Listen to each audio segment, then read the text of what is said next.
It's Monday, May 15th. I've made quite a bit of progress on reading today. I've at least read a little bit of everything that I'm working on.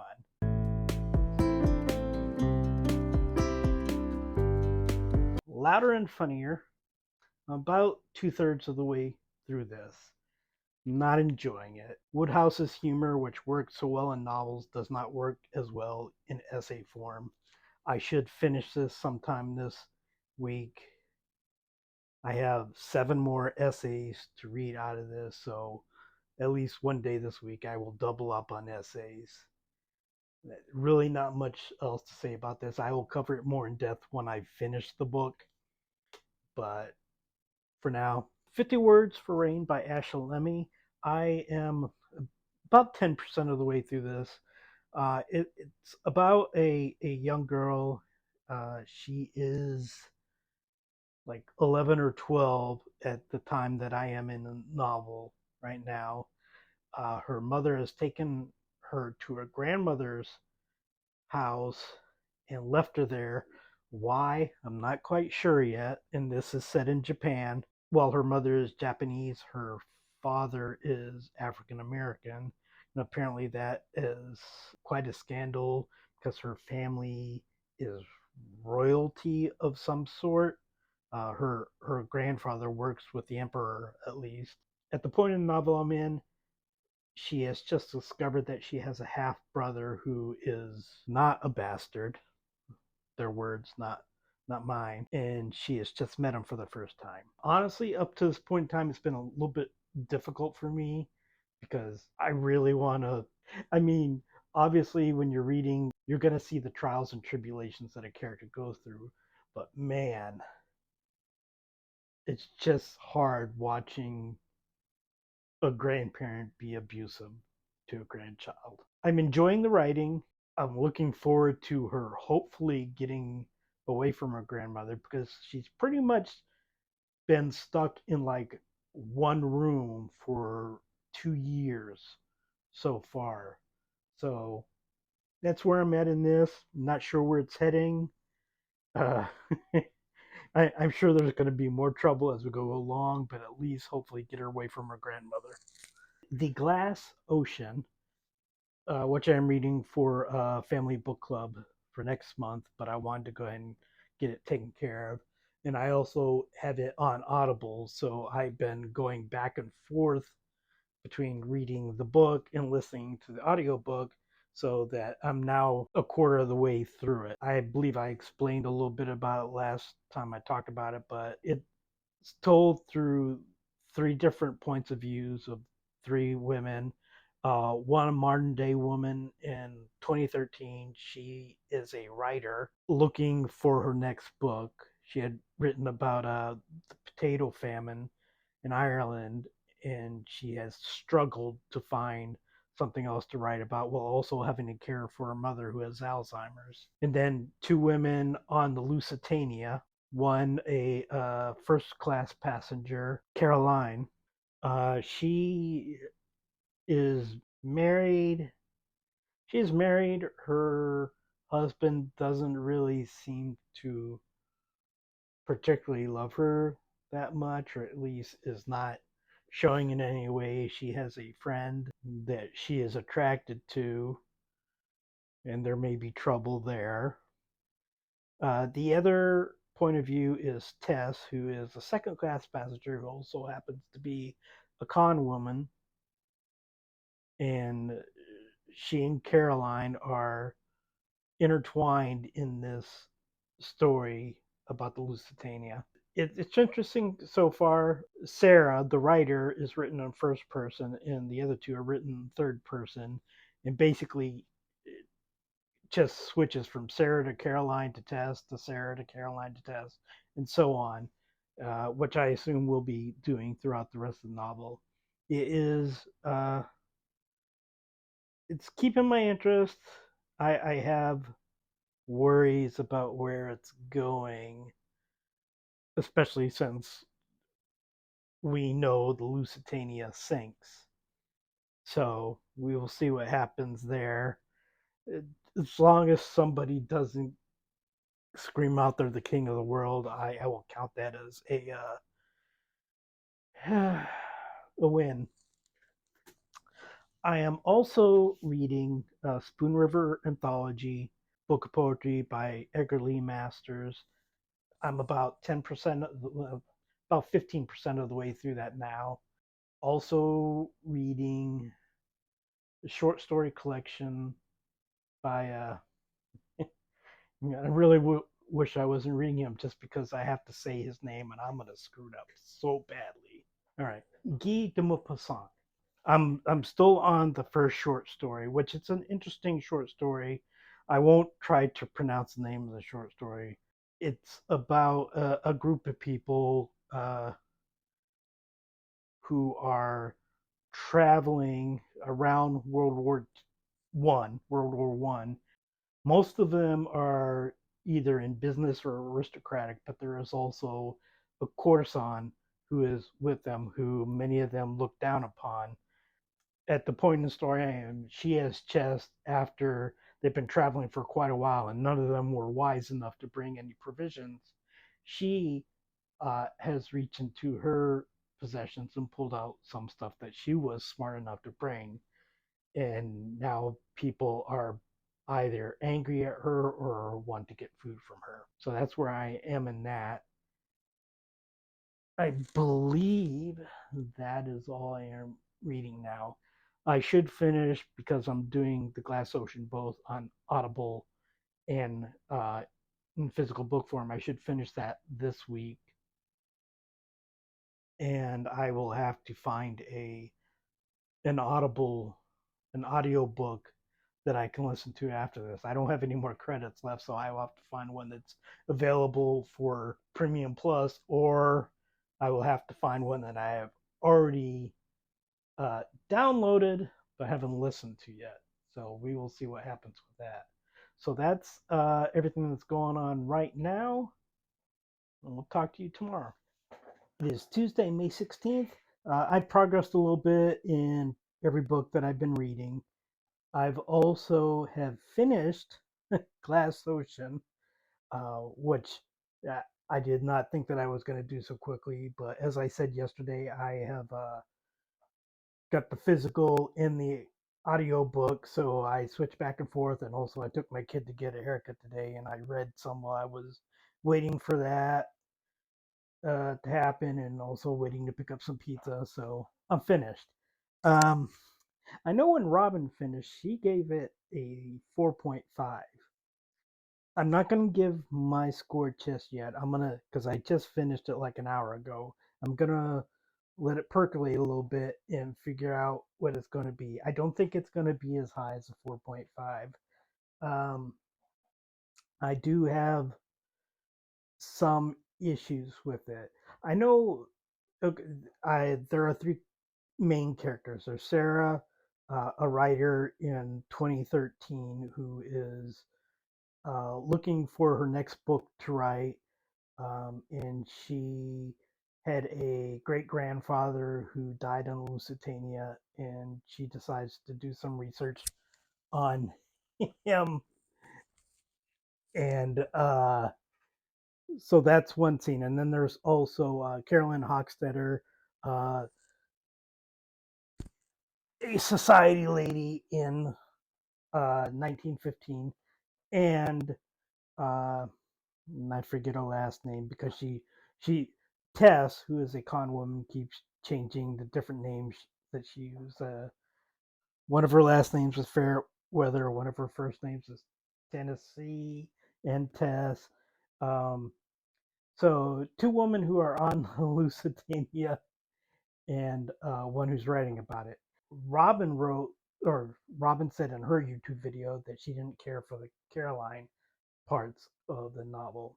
I didn't necessarily have the problem myself with the Caroline parts. The problem I had is mainly with two characters. Uh, One is Gilbert, Caroline's husband, who obviously plays a part more in Caroline's part of the Ron, you're killing me. Part of the story, and the other is Ginny, Tessa's sister. and I can't really describe her more without making spoilers. There are just things about both these characters. It's basically we are told things about them, but we're never shown them. So being told and not shown something about a character really makes it difficult. I generally enjoyed the Sarah Blake, the writer, her part. I think I probably did enjoy the Tess parts more than the Caroline parts, mainly because Gilbert played so much a part of Caroline part, and Ginny, although I didn't think the character was done very well, she didn't play as big a role, particularly in the first half of the book. It's both a historical novel and somewhat of a romance novel across over 100 different years. I I'm not gonna give a rating to tomorrow, but I think it's probably somewhere between like 3.5 and 4. Today I'm kind of leaning more towards 3.5, but we'll see what's going to happen tomorrow. As I said, I have read other stuff. I'm about 1/8 of the way through 50 Words for Rain by Asha Lemmie. Her brother is now appearing, which means we get a little bit less of the grandmother, which thank goodness. I wish we had 50 words for just destroying that lady. And as I said, I should finish Ladder and Funnier by Wodehouse this week. So that's pretty much it for today. I will talk to you again tomorrow and let you know where I'm at. It's Wednesday, May 17th. I finished The Glass Ocean yesterday, said I was going to give it a rating today. I'm going to give it a 3.5. I was thinking possibly 4, possibly 3.75. The motivation and actions of some of the male characters in there just weren't working for me as well as Ginny, Tess's sister. Uh, a lot of it just seemed basically geared towards moving the plot forward. The actions of Robert Langford from 1915 just seemed wishy-washy, and I won't get too much further into that because that gets away plot points. In John Langford in 2013 and Sarah Blake, John's actions seemed again just plot related. We're told stuff about Ginny that we're not shown, and I have a huge issue with that, and also with Gilbert. We're told stuff about Gilbert's feelings for Caroline, but we're never really shown them until the point where it's like, well, again, this kind of came out of nowhere. So generally, I like the book, but those kind of brought the rating down a little bit for me. I've reached over 20% of 50 Words for Rain. I won't discuss that too much until I get a little bit further. I'm waiting for it to move forward in time because I'm kind of over this stage right now. I don't know how long we're going to be there. I have 4 more essays, Louder and Funnier, to get through. I'm still reading the same short story that I was yesterday and the day before. It's a good short story. It's just it's taken me a while to get through it because that's probably what I spend the least time reading during the day. And I couldn't find anything on Audible Plus that I thought I might want to read. So I searched through stuff that I have already ordered but haven't listened to yet. And I came upon Philip Pullman's The Golden Compass, or the English version, Northern Lights, or I guess the version everywhere except the US, Northern Lights, in his Dark Materials saga. And I started listening to that. I haven't encountered a problem that I haven't really faced before with audiobooks because I tend to avoid it. But there are certain things that I avoid when it comes to audiobooks. One, abridged. If it's abridged, get it out of here. I'm not going to do it. Two, if it says performed by or cast, I generally don't want that. I think you have one narrator who does all the voices. And again, if you like that, that's fine. This is my personal preference. I did not know that the dialogue for The Golden Compass was done with the cast. I'm not liking it. The narrator for all the non-dialogue stuff is fine. I don't know why they felt they needed to go for a cast for the dialogue, but they did. I find it distracting more than helpful. I mean, obviously, like the little girl's voice is a little girl, and children are children, and women are doing women's voices. But I think if you have a talented narrator, they're able to get that across without needing to do the cast thing. I don't know that I like. I think it's Lyra, the main character. I don't think that I like her that much yet or empathize with her enough yet. I'm I'm only about, I don't know, I think 5 chapters in, listening to it obviously. Okay. Shouldn't have worn shorts. All right. So, what was I saying? What are you doing, Wash? Named after Wash from Firefly, the misnamed cat. This one would be more, I don't know, Jane or Mal or a combo of both. Hi. Hi. Oop. All right. So, yeah, I'm listening to that. I probably will be finished with it. Not this week. It's not like Glass Ocean. I don't have the physical copy. I'm not going to get the physical copy or a Kindle copy, so I'm only listening to it pretty much in the car. I said before that I don't really do a TBR, but I did sort of a TBR for this month, and I'm pretty on track for it. I have read 7 books so far. I had 11 books on my TBR. One of the 7 I read is not one that I had on my TBR. Currently, I have read or am reading all the books on my TBR except for John Steinbeck's Tortilla Flat. And once I finish with 50 Words for Rain, I will probably pick up that book, which leaves me probably the last week of the month room for another book or two that I hadn't planned on reading, and I will probably read one of the romance novels that I am doing for another video. So that's it for today. We will see you tomorrow, and I'm going to get off because I have multiple cats staring at me now and ready to knock over the phone. So we'll talk to you tomorrow. It is Thursday, May 18th. I have finished PG Woodhouse's Louder and Funnier. Normally, when I finish a book, I tell you that I need to take a day to think about the rating. I don't have to do that. I'm going to give it a 2 out of 5 stars. As I've said before, it's nonfiction. It's not the Wodehouse humor that I'm used to with his fiction books. So Wodehouse isn't like his characters.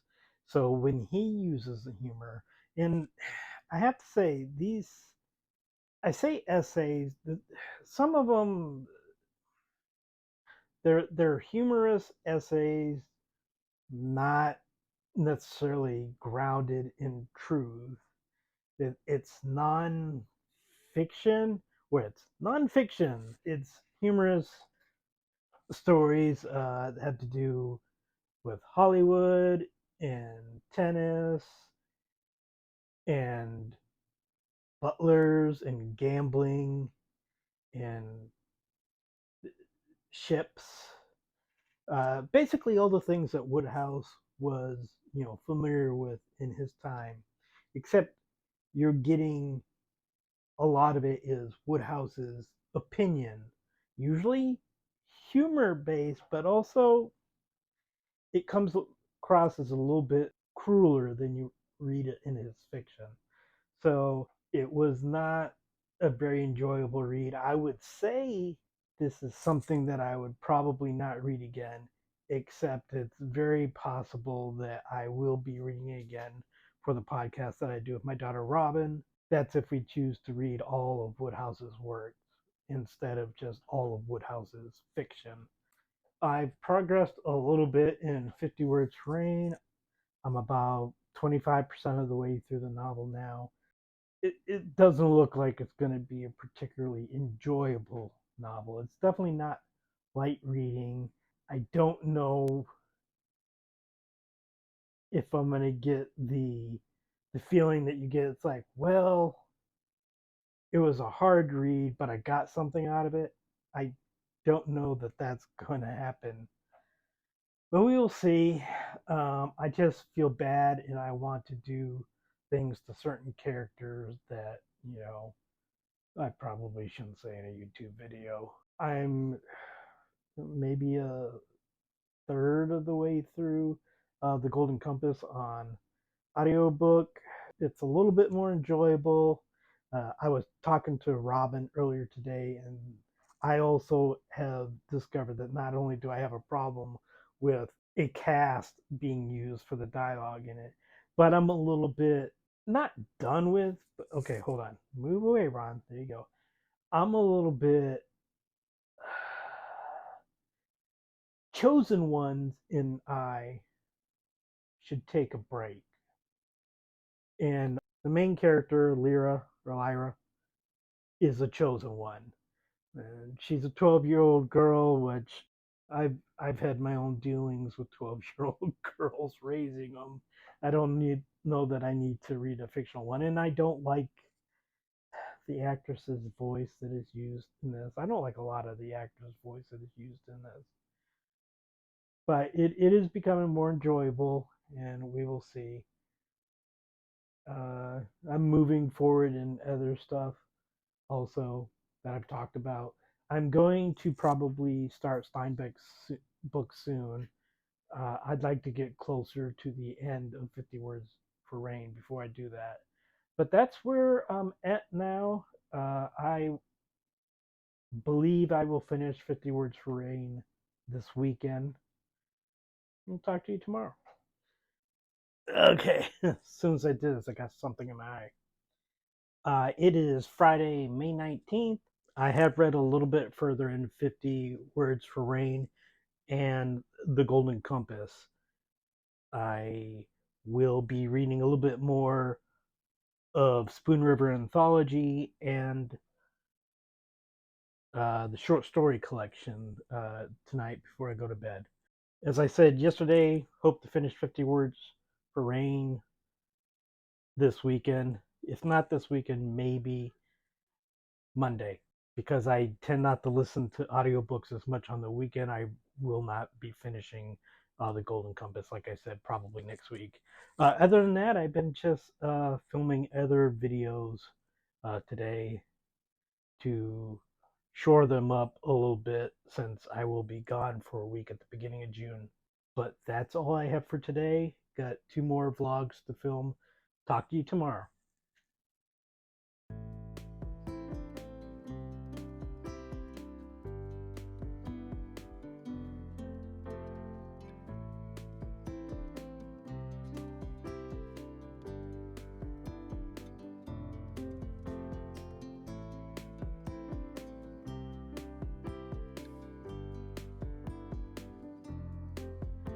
This is Sunday, May 21st.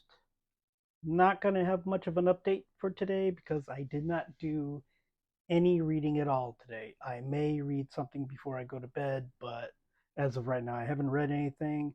I'm not going to make any predictions on when I'm going to finish books, although I plan to complete all the ones I am reading by the end of the month. What I am reading, I'm reading, heck yeah, I'm reading 50 Words for Rain, 180 or so pages in there. So should be no problem finishing that. Listening to The Golden Compass, about halfway there, I think. Should finish it sometime this week, I think, but if not, I will definitely finish it by the end of the month. Spoon River Anthology, shouldn't have a huge issue finishing that either. I do figure that'll take to the end of the month to do, since I don't read a lot of poems at once. The only one I'm worrying about is the collection of short stories by Guy de Maupassant. I mispronounced that. But anyway, I still haven't completed the first short story for that, so we'll see. But I do hope as I finish other books. Oh, and I'm also reading um, Steinbeck's Tortilla Flat. I'm only about 5 pages into that, but it's less than 200 pages long, and that's with the font being really huge in my book. So I don't see a huge issue finishing that. So I should be able to finish all the books by the end of the month, which is good since I will be going on vacation at the beginning of June for a week. So I would like to have certain books to bring on the trip, and I don't want them to be any of these. I prefer on a vacation to read comfort reading, not necessarily anything that requires any heavy thoughts or deep depression. So that is it for the vlog for this week. I will see you again.